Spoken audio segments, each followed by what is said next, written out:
Hey everyone. It is Tuesday night, and it was a really good day for the 49ers. It's like Ice Cube.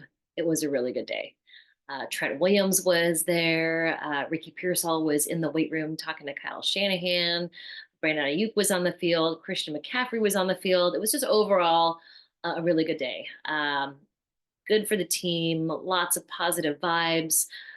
Brendan Ayuk spoke to the media, Trent Williams spoke to the media, John Lynch spoke, and really kind of cleared a few things up about Ricky Pearsall. Ricky Pearsall is recovering very quickly. John Lynch gave kind of a few updates about where the bullet went through his chest. Didn't hit any bones, didn't hit any major arteries, no vital organs. I mean, just the luckiest of incidents to happen, clean through and through, no surgery at all. Basically, he just needs to let the wound heal. And so he is out for the first 4 games, but they kind of had to make a quick decision, is what John Lynch had said. They needed to make a decision, but potentially Ricky could have been cleared earlier than 4 games to participate in a game, which is unreal. And I know some people have said, well, just let him rest, just let him do his thing. It's a lot of trauma. But one of the first things that Ricky Pearsall said to John Lynch in the hospital was, when can I play football again? I think, a lot of us have completely different mentalities than football players. They have been playing football. I mean, Trent Williams said he's been playing football since he was in second grade. This is their life. This is their dream. So to not have that taken away, I think, you know, I guess it's kind of like a more like a reality shock, right? It's something like, to have it taken away would be devastating for a player. So they all want to go out on their own terms. And Ricky Pearsall said, I want to play. So John Lynch and the health staff, medical staff said, hey, let's keep him out for 4 weeks, not just to let the wound heal, but also, I mean, I'm sure there's going to be some sort of PTSD, a little, like, it's emotionally traumatic, not just physically traumatic. I mean, I think his physical health has been fine, not fine, but I mean, like, he's bouncing back so quickly.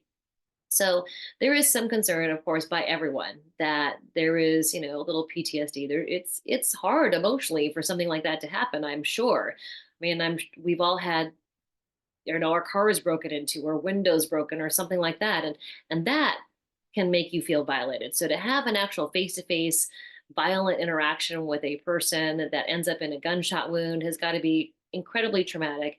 I think there's this stigma that football players are tough all around, but I think, you know we're all human, and to be faced with a gunshot wound, the fact that he asked the sergeant that was first on the scene, am I going to die?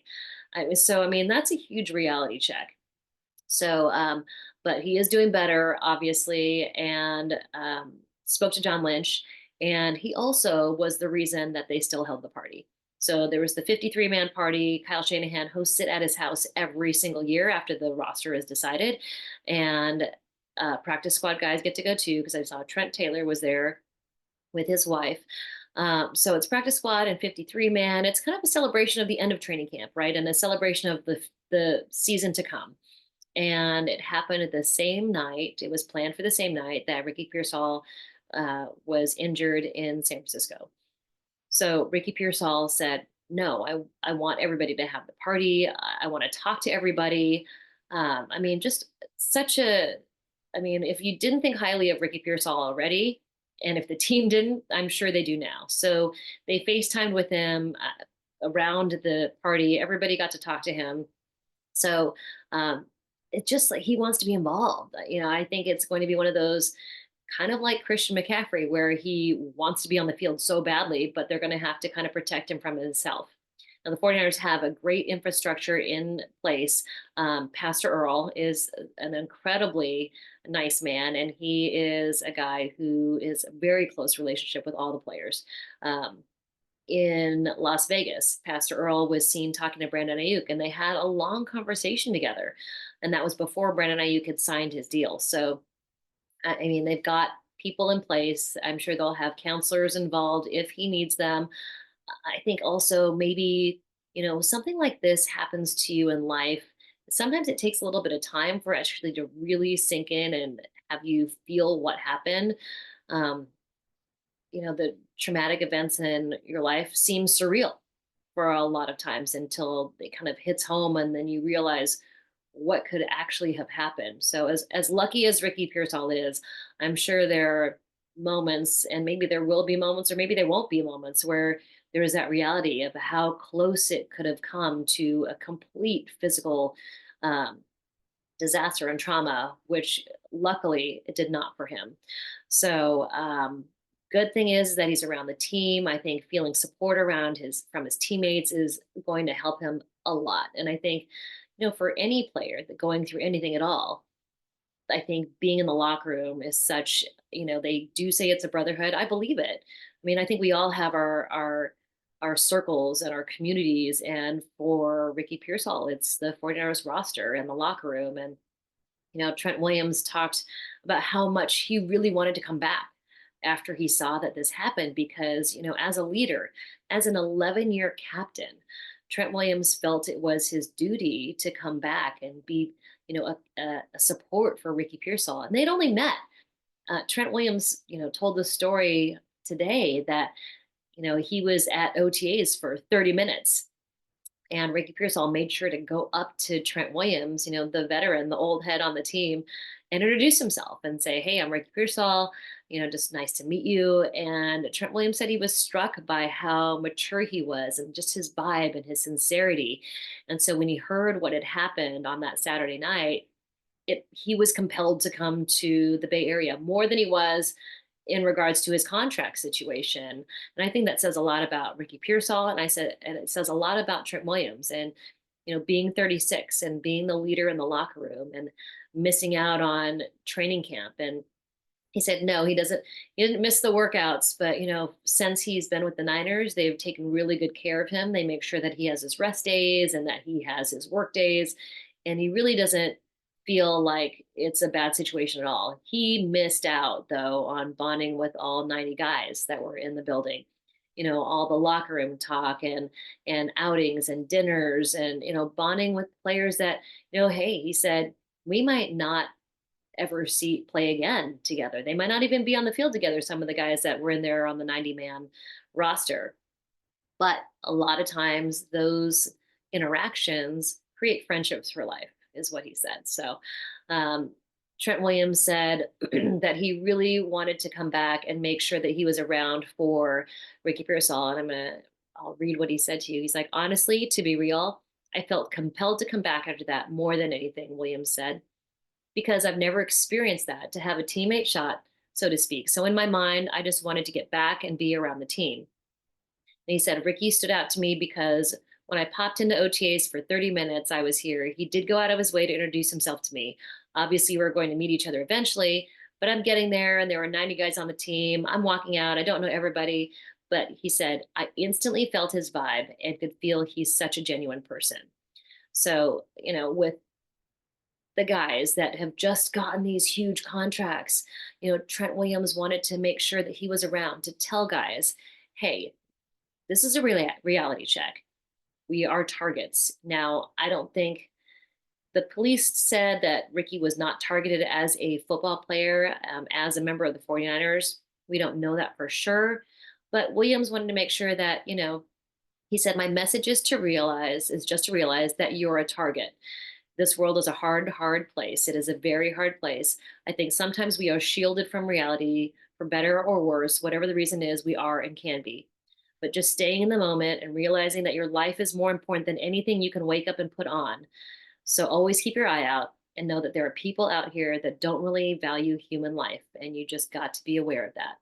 So kind of a strong message from Trent Williams, kind of a reality check as to the incident with Ricky Pearsall.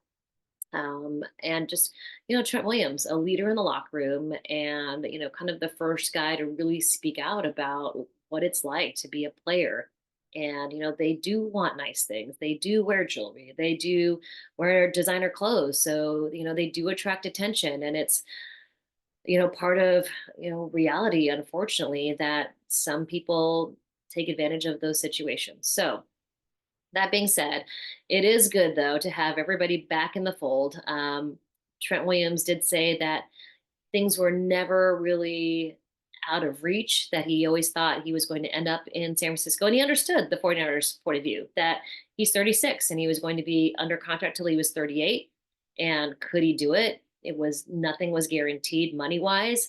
And he still feels like he's at a good enough place in his physical health to contribute to the team. And he wants to play basically until the wheels fall off, which, he would love to break those barriers.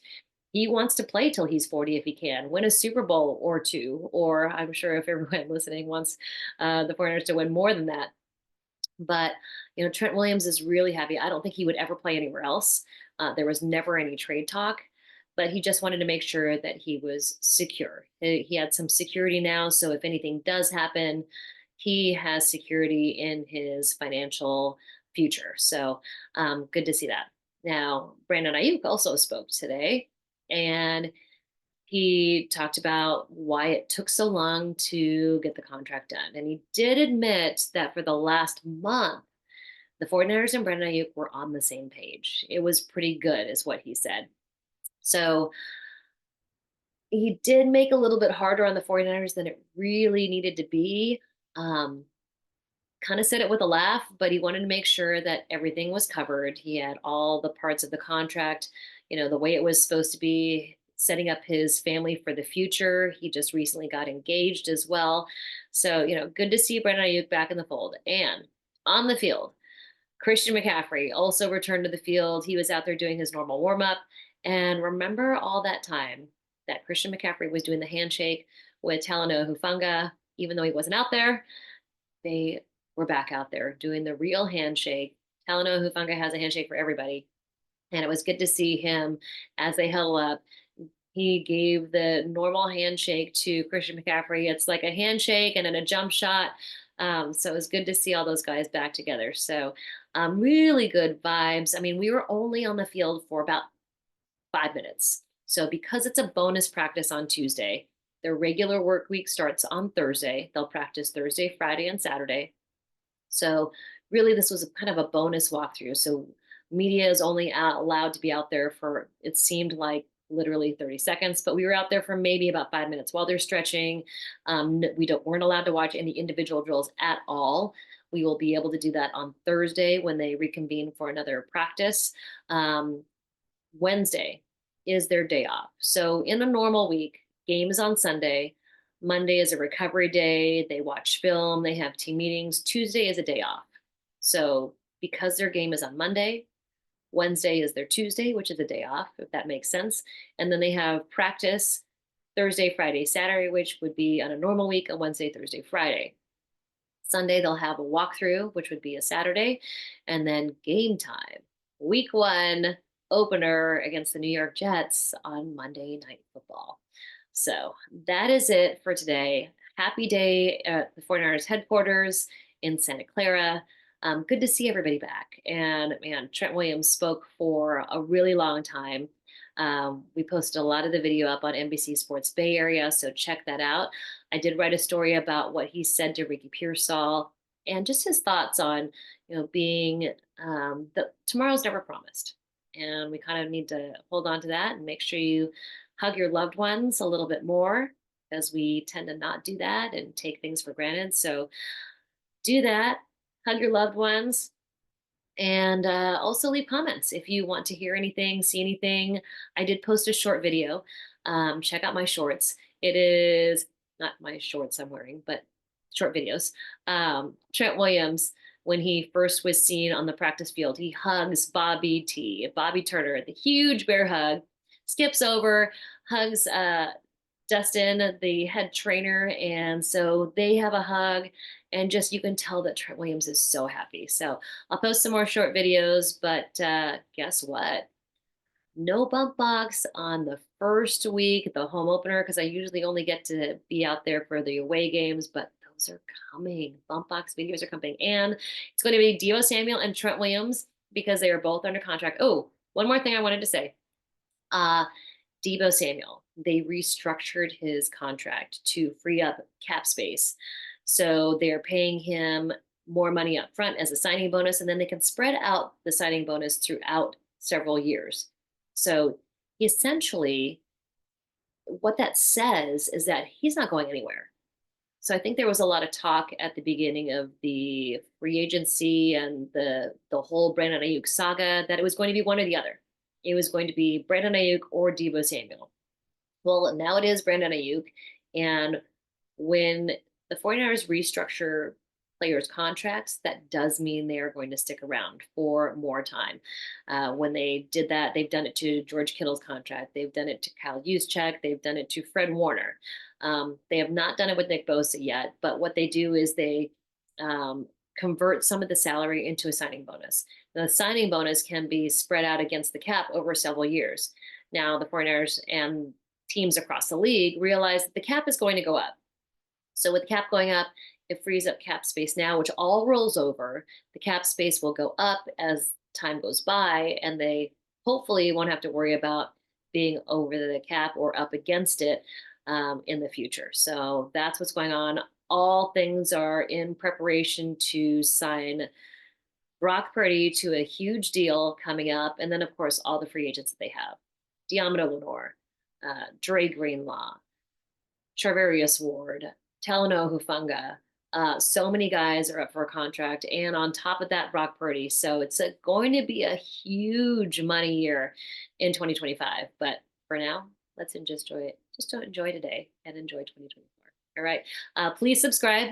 Tell your friends to subscribe. I have not been doing this that long. I've been posting videos for a long time, but have not done this talking back and forth type of thing. So if you like it, press the like button. Hopefully you subscribe and let me know what you'd like to see in the future. All right. Talk to you guys.